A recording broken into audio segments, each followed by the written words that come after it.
ইসরায়েলে হামলার পর মুহূর্তে গর্জে উঠলেন খামেনি।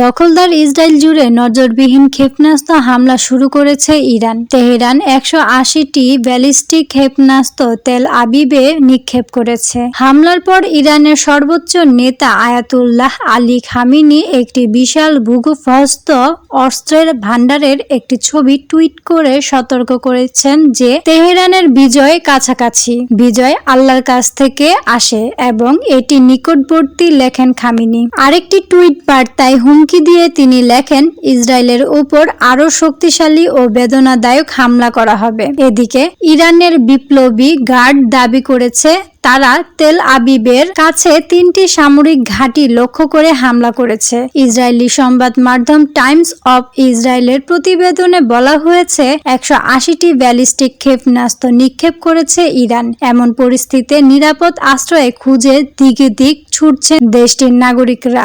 এর মধ্যে বহু ক্ষেপণাস্ত্র প্রতিরোধ করতে সক্ষম হয়েছে ইসরায়েলের ক্ষেপণাস্ত্র প্রতিরক্ষা ব্যবস্থা। হতাহতের কোনো খবর এখনো পাওয়া যায়নি। হামলা এখনো চলছে। ইসরায়েলের জরুরি সেবা সংস্থা ম্যাগেন ডেভিড অ্যাডম বলেছে, ইরানের ক্ষেপণাস্ত্র হামলায় ইসরায়েলের জুড়ে মাত্র 2 জন আহত হওয়ার খবর পাওয়া গেছে। অ্যাম্বুলেন্স পরিষেবা বলেছে তারা তেল আবিবের শার্পনেলের আঘাতে সামান্য আহত হওয়া মাত্র 2 জনকে চিকিৎসা দিয়েছে। এমডিএ আরো বলেছে, নিরাপদ আশ্রয়ের জন্য দৌড়ানোর সময় পড়ে যাওয়া এবং তীব্র উদ্বেগের কারণে আরো কয়েকজন সামান্য আঘাত পেয়েছেন। তাদের প্রাথমিক চিকিৎসা দেওয়া হয়েছে।